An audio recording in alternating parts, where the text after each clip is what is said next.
नमस्कार मित्रांनो, big boss Marathi 6मधून या आठवड्यात दिव्या शिंदेनंतर आणखी एक सदस्य घराबाहेर पडल्याची चर्चा सुरू आहे. बिग बॉस मराठी सीझन 6 सुरू होऊन आता 1 महिना पूर्ण होत आला आहे. या कालावधीत बऱ्याच गोष्टी घरात घडताना बघायला मिळाल्या. सुरुवातीला सदस्यांमध्ये जी समीकरणे पाहायला मिळालेली होती ती आता पूर्णपणे बदललेली दिसत आहेत.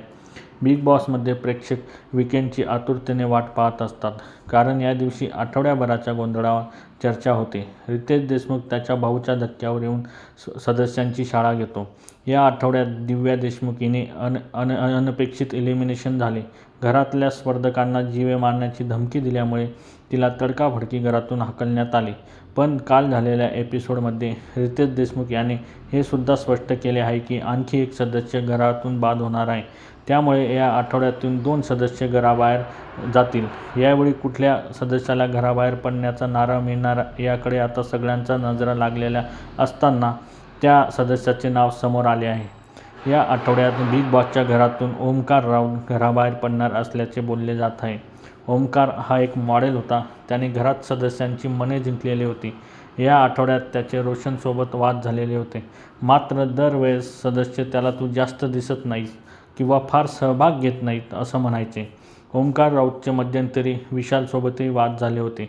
दरवेळी आपल्या शक्तीचा वापर तो टास्क दरम्यान करत असायचा.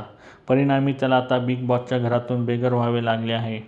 या आठवड्यात त्याने खेळामध्ये भरपूर इम्प्रूव्हमेंट केलेले होते.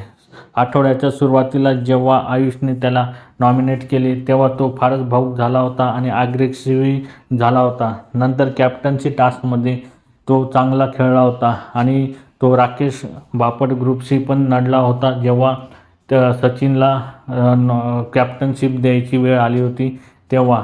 नंतर पॉवर कीच्या टास्कमध्ये विशालसोबत त्याने चांगला खेळ केला आणि पॉवर की मिळवली होती. आणि शेवटी त्याचे वाद घरातील कूल बॉईज म्हणजे रोशनसोबतही झाला होता.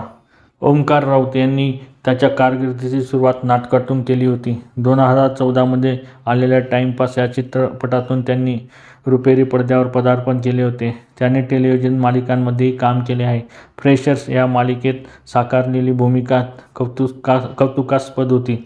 2019मध्ये प्रदर्शित झालेल्या काले धांडे या झी5 वेब सिरीजमध्ये त्यांनी महत्त्वाची भूमिका साकारली होती. 2022मध्येही त्याने टाइमपास 3 या चित्रपटात भूमिका साकारली होती. अंकुश चौधरी आणि प्राजक्ता माळी यांच्यासोबत लॉकडाऊन बी पॉझिटिव्ह या चित्रपटातही त्याने काम केले होते. आता तो प्रसाद ओक दिग्दर्शित सुटका चित्रपटात काम करत आहे. ओमकारच्या विवेचन चुकीबरोबर यावर तुमचे काय मत आहे कमेंट बॉक्समध्ये नक्कीच सांगा. आणि अशाच नवीन अपडेटसाठी आमच्या चॅनलला लाईक, शेअर आणि सबस्क्राईब करायला विसरू नका. तोपर्यंत धन्यवाद मित्रांनो.